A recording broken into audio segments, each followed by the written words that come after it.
الحمد للہ رب العالمین والصلاة والسلام علی رسولہ محمد وعلی آلہ واصحابہ اجمعین اما بعد فإن احسن الحدیث کتاب اللہ واحسن الہدی ہدی محمد صلی اللہ علیہ وسلم وشر الامور محدثاتها فإن كل محدثة بدعة وكل بدعة ضلالة وكل ضلالة في النار.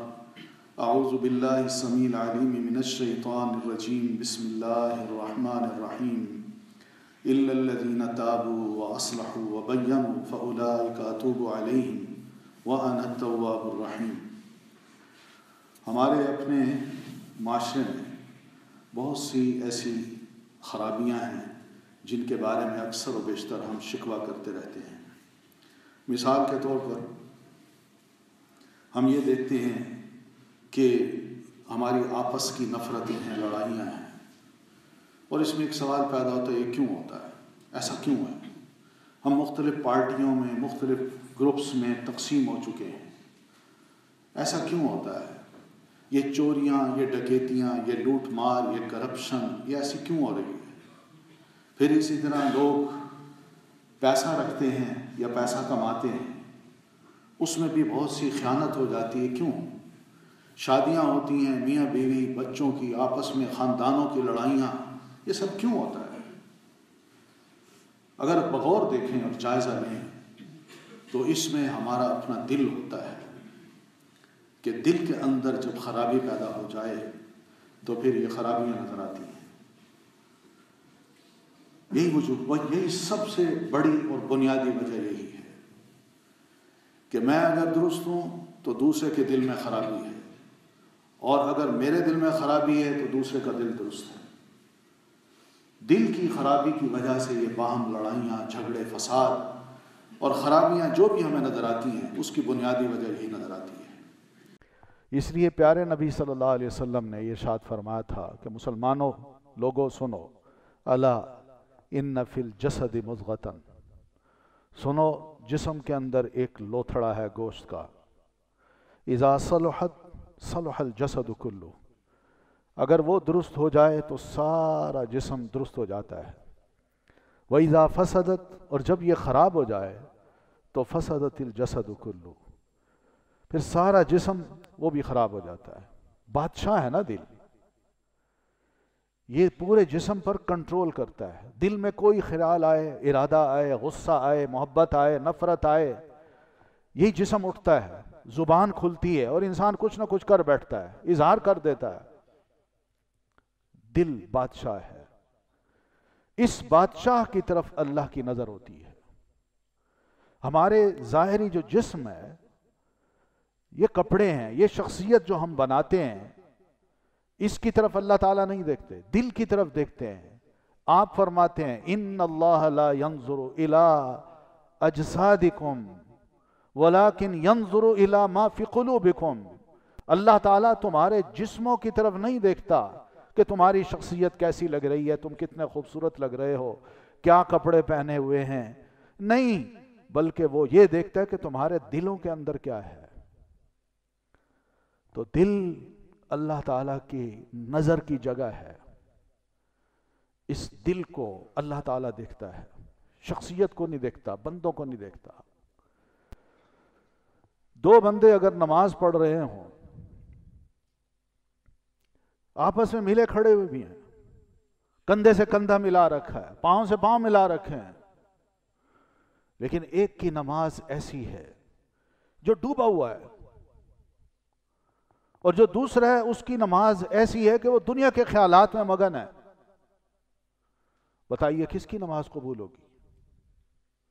اسی کی جس نے واقعی اپنی نماز کو نماز سمجھ کے اللہ کے حضور پڑھا اور یہ سوچ کے پڑھا کہ میں اپنی رب کی جناب میں آج کچھ گزارشات کرنا چاہتا ہوں، کچھ تواضع سے کام لے کر اپنے رب کی جناب میں گناہوں کا اعتراف کرنا چاہتا ہوں. وہ آنسو بہاتا ہے. اور دوسرا ہے اس نے جب سلام پھیرا تو اس کو کوئی علم نہیں کہ میں نے کیا دعا مانگی، کیا پڑھا. کس کی نماز قبول ہوگی اور کس کی نہیں ہوگی؟ یہ دل ہے جس کی طرف اللہ تعالیٰ دیکھتا ہے کہ بندہ نماز پڑھ رہا ہے تو کون ہے جو میری طرف متوجہ ہے اور کس کا دل میری طرف لگا ہوا ہے اور کس کا دل دوسری طرف لگا ہوا ہے۔ اس لیے اللہ تعالیٰ ہی بہتر جانتا ہے، جب ہمارے درمیان کو لڑائی جھگڑے فساد ہوتے ہیں تو اللہ ہی بہتر جانتا ہے ہمارے دلوں میں کیا ہے۔ ان اللہ علیم بذات الصدور، اللہ سینوں کے اندر چھپے ہوئے جو راز ہیں، بھید ہیں، باتیں ہیں، نیتیں ہیں، ان سب کو اللہ جانتا ہے، کوئی اور نہیں جانتا۔ لیکن ہم سے مطالبہ یہی ہے کہ اپنے دل کی اصلاح ہم ضرور کریں، ضرور دیکھیں، اپنے حالات کا جائزہ لیں کہ ہم کہاں کھڑے ہیں، یہ فساد غلطیاں کیوں ہوتی ہیں، کیا وجہ ہے۔ ان وجوہات کی طرف دیکھنے سے پہلے انسان پہلے اپنے دل کو دیکھے اور پھر اس کے بعد دیکھیے کہ انسان کا دل ذرا مانتا ہے اس بات کو کہ واقعی میں غلطی کرتا ہوں، مجھے اپنی اس کی اصلاح کرنی چاہیے، یا میں درست کام کر رہا ہوں۔ کچھ دل تو اللہ تعالیٰ نے ایسے بنائے ہیں جو بالکل ٹھیک ہوتے ہیں، جن کو قلب سلیم کہتے ہیں، اللہ کی طرف متوجہ، ہر وقت اپنے دل کے پر نظر، نیتوں پر نظر، اپنے ایک ایک ارادے پر نظر، اور اگر کوئی خدا نہ خواستہ غلط کام ہے تو دل کو سمجھاتے ہیں کہ یہ کام نہیں کرنا، تمہارا ضمیر تمہیں ملامت کرے گا، اللہ اس کو اچھا نہیں سمجھتا، تو قلب سلیم اس کو قابو میں رکھتا ہے، وہ کوئی غلط کام نہیں کرتا۔ لیکن کچھ دل ایسے ہوتے ہیں جو بیمار ہوتے ہیں، فی قلوبہم مرض، دل بیمار ہوتے ہیں، اور یہ بیماری جب انسان کے دل میں آ جائے تو یہ گناہ کی بیماری ہوتی ہے، گناہ کی، گناہ سے دل کو لذت آتی ہے، دل خوش ہوتا ہے کہ میں کوئی غلط کام کروں، وہ غلط کام کر کے پچھتاتا بھی نہیں ہے، اور یہ لذت اس کو اتنی آتی ہے کہ یہی دل ایک گناہ کے بعد وہ شفاف دل پر گناہ کا ایک کالا داغ جب پڑتا ہے تو پھر پڑتا جاتا ہے حتیٰ کہ پورا دل کالا ہو جاتا ہے، اور یہ دل وہ ہوتا ہے ران اس پہ چل جاتا ہے کہ اس کو گناہ میں لذت آتی ہے، اچھی بات اس کو پسند نہیں آتی۔ نبی صلی اللہ علیہ وسلم نے ہماری امت کی حالت جو مستقبل کی تھی اس کے بارے میں بتایا کہ میری امت کے دل بڑے کمزور ہو جائیں گے، ایک وقت آئے گا کہ ان پر وہن چھا جائے گا، وہن۔ آپ نے فرمایا، آپ سے عرض کی گئی اللہ کے رسول کیا ہم اس وقت تھوڑی تعداد میں ہوں گے؟ آپ نے فرمایا نہیں، بل انتم اکثر، بلکہ تمہاری تعداد بہت زیادہ ہوگی، لیکن تمہارا حال یہ ہوگا کہ وَلَكِنَّكُمْ غُثَاءٌ كَغُثَاءِ السَّيْلِ، تمہاری حالت یہ ہو جائے گی جیسے ایک سیلاب کچرا اٹھا کے پھینکتا ہے کسی جگہ یا کچرے کو لے کے چلتا ہے، تو تمہیں بھی سیلاب جو ہے نا کچرے کی طرح بہا کے لے جائے گا۔ تو آپ سے عرض کی گئی اللہ کے رسول یہ جو آپ فرما رہے ہیں کہ کچرا ہم بن جائیں گے، کچرے کی حالت ہماری ہوگی، تو وجہ کیا ہوگی؟ تو آپ صلی اللہ علیہ وسلم نے اس کی وجوہات میں کچھ باتیں یہ بھی ارشاد فرمائیں، یا آپ نے فرمایا وَلَيَنزَعَنَّ اللَّهُ الْمَحَابَةَ مِن صُدُورِ أَعْدَائِكُمْ، تمہارا روب، تمہارا دبدبہ وہ تمہارے دشمنوں سے اللہ تعالیٰ نکال دے گا، دشمن دلیر ہو جائے گا اور تم اس کے مقابلے میں بالکل کمزور ہوگے، دشمن تم سے بالکل نہیں ڈرے گا۔ تو صحابہ نے عرض کی، صحابہ سن رہے ہیں، اور پیارے نبی صلی اللہ علیہ وسلم پھر فرماتے ہیں وَلَيَقْذِفَنَّ اللَّهُ فِي قُلُوبِكُمُ الْوَهْنَ، تمہارے دلوں میں وہن ڈال دیا جائے گا، وہن، دل کی بیماری، وہن ڈال دیا جائے گا۔ صحابہ نے عرض کی وَمَا الْوَهْن، اللہ کے رسول یہ وہن کیا ہوتا ہے؟ آپ نے فرمایا حُبُّ الدُّنْيَا وَكَرَاهِيَةُ الْمَوْتِ، یہ وہن اس چیز کا نام ہے کہ تمہارے دلوں میں دنیا کی محبت پیدا ہو جائے گی اور موت سے تم نفرت کرو گے کہ ہمیں موت اچھی نہیں لگتی، ہم نے جینا ہے، ہمیں زندگی پیاری ہے، اللہ کی راہ میں بھی اگر جان دینی پڑے تو ہمیں وہ پیارا نہیں۔ یہ نبی علیہ الصلوۃ والتسلیم فرماتے ہیں، یہ دل دل کے اندر اگر دنیا کی محبت بس جائے اور انسان مسلمان موت سے ڈرنے لگ جائے اور موت کو ناپسند کرے تو یہ بھی ایک بیماری ہے، وہن جس کو اللہ کے رسول نے فرمایا ہے۔ آج یہ صورتحال ہماری ہے، آج دل کی دنیا کی محبت اور اس کے مقابلے میں آخرت بالکل بھولے ہوئے ہیں ہم۔ پھر یہ بھی ہے کہ موت سے ہمیں نفرت ہے، جبکہ ہم جانتے ہیں ہم سب کا وقت لکھا ہوا ہے، گھر میں ہو یا ہاسپٹل میں یا بازار میں، جو وقت لکھا ہوا ہے موت نے وہیں آنا ہے، آ دبوچنا ہے ہمیں، اس سے چھٹکارا نہیں ہے۔ نبی علیہ الصلوۃ والتسلیم نے یہ بات جو ارشاد فرمائی تو صحابہ کرام کی لائف کیسی تھی؟ اگر ان کو دیکھا جائے تو صحابہ کرام کے بارے میں اتنا آتا ہے کہ ان کی گھر کی کل کائنات بس یہی ہوتی تھی، ایک چھوٹا سا بستر ہے اور جو گھر میں دو چیزیں لٹکی ہوئی ہیں وہ یہی ہیں، ایک تلوار اور ایک قرآن، اور اگر زیادہ سے زیادہ کچھ ہے کسی کے پاس تو جانور ہے، گھوڑا جو گھر کے باہر بندھا ہوا ہے یا گھر کے اندر بندھا ہوا ہے۔ دنیا کی محبت صحابہ کرام میں نہیں تھی، موت سے وہ ڈرنے والے نہیں تھے۔ اللہ تعالیٰ نے ان کا خوف دشمن پر جو میلوں دور بیٹھا تھا ان کے دلوں میں بھی ڈالا ہوا تھا۔ آپ صلی اللہ علیہ وسلم اسی بنیاد پہ فرمایا کرتے تھے کہ اللہ تعالیٰ نے مجھے ایسی چیز عطا کی ہے جو مجھ سے پہلے کسی نبی کو عطا نہیں کی، اور ان میں ایک چیز یہ ہے، 5 چیزیں آپ نے فرمائی تھیں، ان میں ایک چیز یہ ہے کہ نصرت بالرعب مسیرۃ شہر، میرا دشمن اگر 1 ماہ کی مسافت پہ بیٹھا ہے اور میں یہیں سے بیٹھ کے اس کو چیلنج کر دوں کہ میں آ رہا ہوں تمہاری خبر لینے کے لیے، تو میرا دشمن وہیں کپ کپانے لگ جائے گا۔ حالانکہ آپ نہتے تھے، آپ اس دور کی کوئی سپر پاور نہیں تھے، لیکن ایک رعب تھا، دنیا سے محبت نہیں تھی، جانتے تھے وہ، دشمن بھی جانتا تھا کہ یہ موت سے محبت کرنے والے ہیں، موت سے نفرت کرنے والے نہیں ہیں، بھاگنے والے نہیں ہیں۔ دل، اس کی اصلاح نبی علیہ الصلوۃ والتسلیم فرماتے ہیں کہ بڑی ضروری ہے۔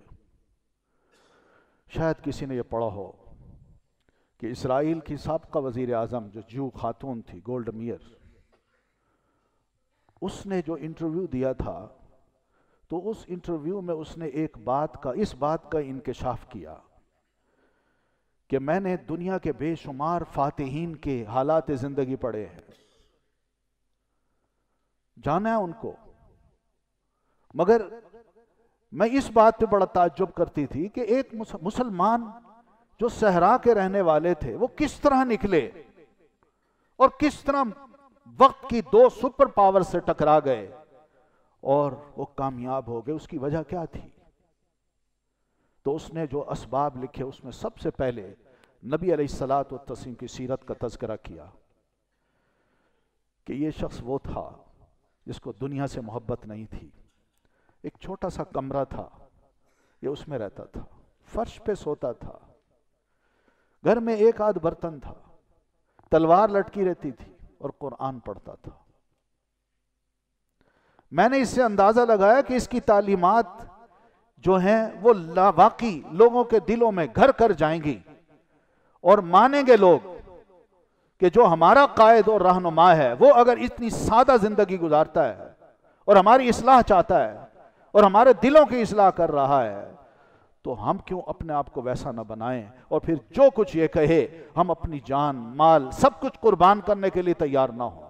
یہی وجہ تھی کہ مسلمانوں کے اندر یہ جذبہ اس قیادت نے پیدا کیا، اور پھر یہی قائد اپنے ان ساتھیوں کو لے کے جدھر بھی گیا ہے وہاں فتح نے ان کے قدم چومے ہیں۔ یہ راز تھا جو اس نے جانا، یہ اسباب تھے جو اس نے سمجھے۔ دنیا اگر ہمارے قدموں میں آتی ہے تو پھر دنیا سے محبت، موت سے نفرت یقیناً پیدا ہوگی۔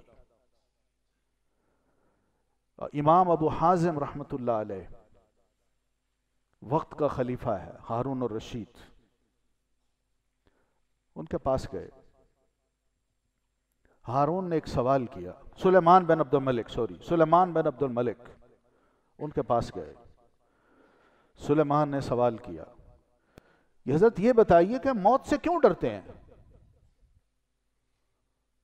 تو انہوں نے جواب میں فرمایا، وجہ یہ ہے کہ ہم نے اپنی دنیا کو آباد کر لیا ہے اور اپنی آخرت کو برباد کر دیا ہے، ہم اب اپنی آبادی سے بربادی کی طرف جانے کے لیے ڈرتے ہیں، ورنہ اگر آخرت کو آباد کیا ہوتا تو شاید ہم موت سے نہ ڈرتے۔ بات سمجھا دی انہوں نے، بات یہی ہے، حقیقت بھی یہی ہے۔ مسلمان کے لیے سب سے اہم بات یہی ہے کہ وہ اپنے دل کی اصلاح کرے۔ دل کے اعمال بنیاد ہیں، دل کی نیتیں، دل کے ارادے، یہ جڑ ہیں، فاؤنڈیشن ہے، اور باقی ہم ظاہری طور پر جو عمل کرتے ہیں یہ اس کی برانچز ہیں۔ اللہ تعالیٰ دل کو دیکھتا ہے، بنیاد کو دیکھتا ہے، ان برانچز کو نہیں دیکھتا۔ لوگ اکثر و بیشتر یہ کہہ دیتے ہیں جی دل کا معاملہ ہے، عمل کریں نہ کریں، نہیں، دل میں جو کچھ ہے اسی کے مطابق انسان عمل کرتا ہے، اور اگر عمل ہے تو وہ دل کی نیت کے مطابق اگر ہے تو یہ کمپیٹیبل چیزیں اللہ کو قبول ہیں، اگر دونوں ٹھیک ہیں تو اسی کا مطلب ہے انما الاعمال بالنیات، کہ اعمال کا دار و مدار نیت پر ہے۔ نیت اگر درست ہے تو شرط یہ کہ عمل بھی درست ہو، تب جا کے عمل اور نیت قبول ہوں گے۔ لیکن اگر ان دونوں کے درمیان تضاد ہے، نیت درست ہے عمل درست نہیں، یا نیت درست نہیں مگر عمل درست ہے، اللہ تعالیٰ کو یہ دونوں چیزیں پسند نہیں ہیں۔ یہ بڑی اہم چیز ہے، اللہ تعالیٰ ان چیزوں کو دیکھتا ہے۔ ہم مسلمان ہیں، ایمان بھی رکھتے ہیں، عمل بھی کرتے ہیں، لیکن جو اہم چیز ہے ہم سب کے لیے وہ اپنے دل کی اصلاح ہے۔ اس میں کوئی غصہ نہ آنے پائے، نفرت نہ آنے پائے، کسی کے بارے میں کوئی ایسا خیال نہ آنے پائے کہ میں فلاں کو تکلیف دوں گا۔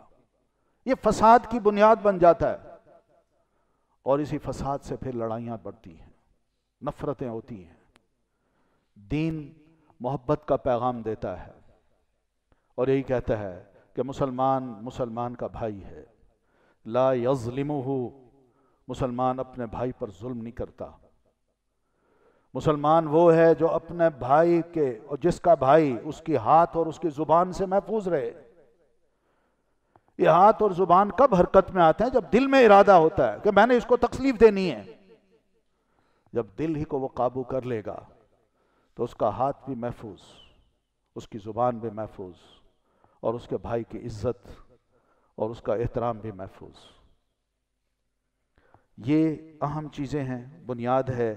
اسی وجہ سے ہم یہ دیکھتے ہیں کہ اگر دل کی اصلاح ہو تو ہمارے اعمال کی بھی اصلاح ہو جاتی ہے، عمل بھی صحیح ہو جاتے ہیں، سیرت بھی انسان کی اچھی ہو جاتی ہے، اور پھر اسی طرح انسان جو کچھ بھی کرتا ہے آپس میں، بھائیوں کے ساتھ، رشتہ داروں کے ساتھ، جو معاملات ہیں وہ جو کرتا ہے وہ بھی درست ہو جاتے ہیں اس کے دل کی اصلاح کے بعد، دل کی اصلاح کے بعد۔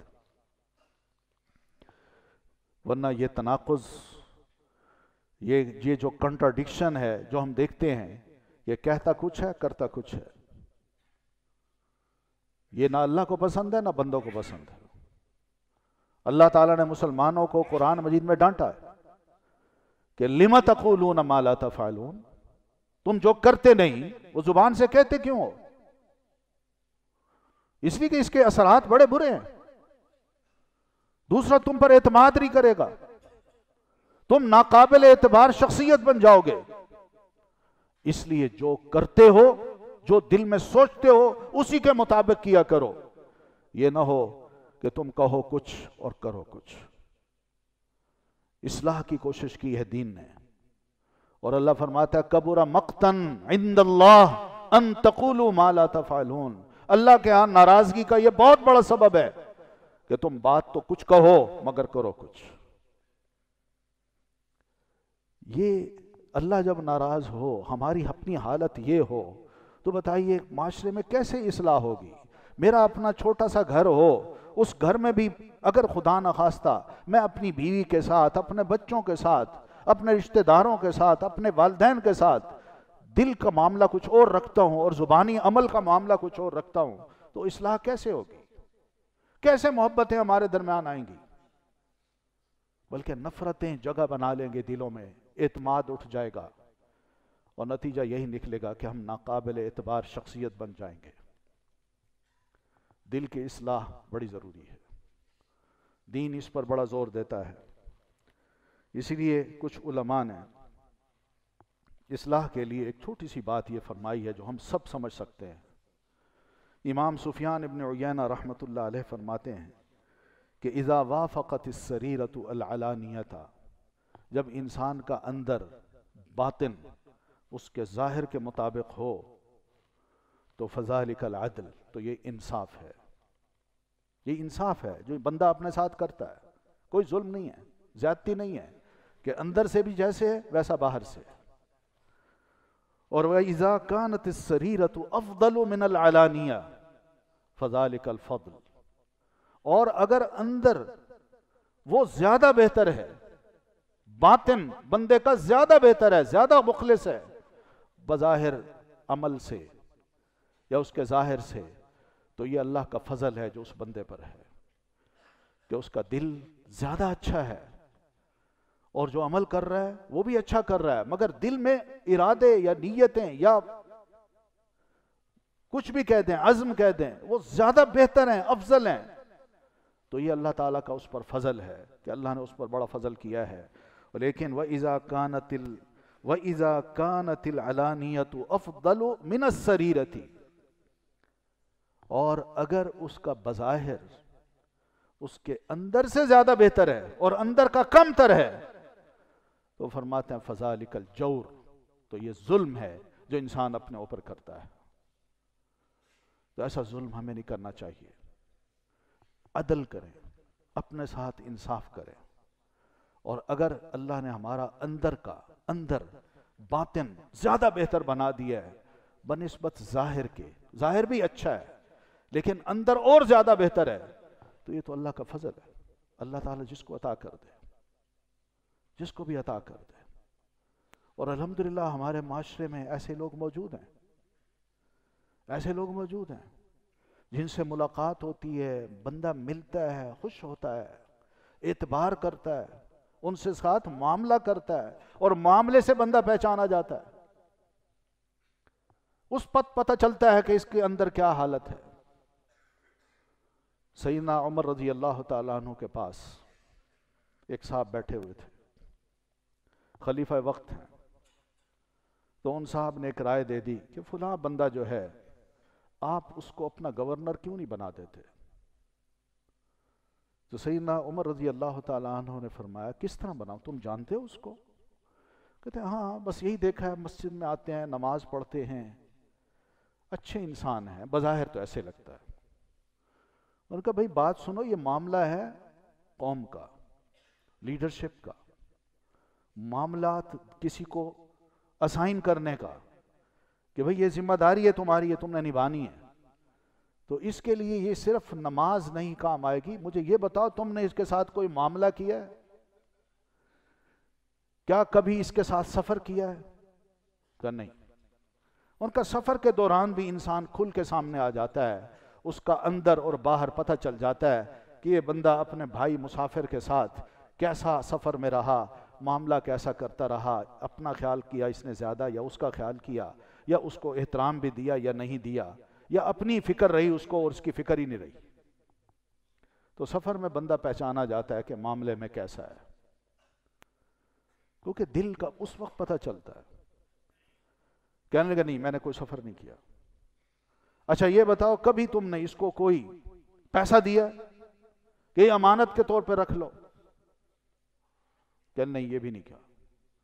کہ نہیں پیسہ دے کے بھی بندے کو پہچانا جا سکتا ہے کہ میں نے یہ امانت تمہیں دی ہے، 10 دن کے بعد میں تم سے لے لوں گا، کیا وہ واقعی تمہیں پیسے لوٹاتا ہے ویسا یا کچھ اور کرتا ہے؟ اس سے بھی پہچانا جاتا ہے۔ کہتے ہیں نہیں یہ بھی میں نے نہیں کیا۔ تیسری بات انہوں نے یہ پوچھی کبھی اس کے ہمسائے رہے ہو؟ کہ نہیں میں ہمسایہ بھی نہیں رہا۔ تو سیدنا عمر فرماتے ہیں ہمسائیگی سے بھی پتہ چل جاتا ہے کہ میرا ہمسایہ کیسا ہے، کچھ خیال کرتا بھی ہے کہ نہیں، اپنی خوشی اور غمی میں یہ شریک کرتا بھی ہے یا نہیں، یا میں بیمار ہوتا ہوں یا وہ بیمار ہوتا ہے میں اس کا خیال کرتا ہوں یا نہیں، اس کے گھر کی آوازیں میری طرف آتی ہیں یا میری آوازیں اس کی طرف جاتی ہیں تو کیا اس کو تکلیف ہوتی ہے یا نہیں۔ ایسے معاملات سے بندے کو یوں پہچانا جاتا ہے، صرف نماز سے نہیں، معاملات سے، اور معاملات کا تعلق پھر دل سے ہے۔ دل اگر درست ہے تو پھر سارے کام درست ہو جاتے ہیں، اور اگر دل خراب ہے تو پیارے نبی صلی اللہ علیہ وسلم کی حدیث کے مطابق اذا فسد الجسد کلو، اگر یہ لوتھڑا خراب ہو جائے تو پھر پورے کا پورا جسم خراب ہو جاتا ہے۔ الا وہی القلب، آپ فرماتے ہیں غور سے سنو یہ دل ہے، دل۔ تو دین آیا بھی اسی لیے ہے کہ آپ دلوں کی اصلاح کرنے آئے تھے۔ وہ نفرتیں، وہ قدورتیں جو لوگوں کے دلوں میں تھیں آپ نے وہ سب نکالی، جو کہا ویسا کر کے دکھایا، اور الحمدللہ لوگوں نے اس خوبی کو دیکھ کے اسلام قبول کیا، اور اسی خوبی کے آج ہم ضرورت مند ہیں۔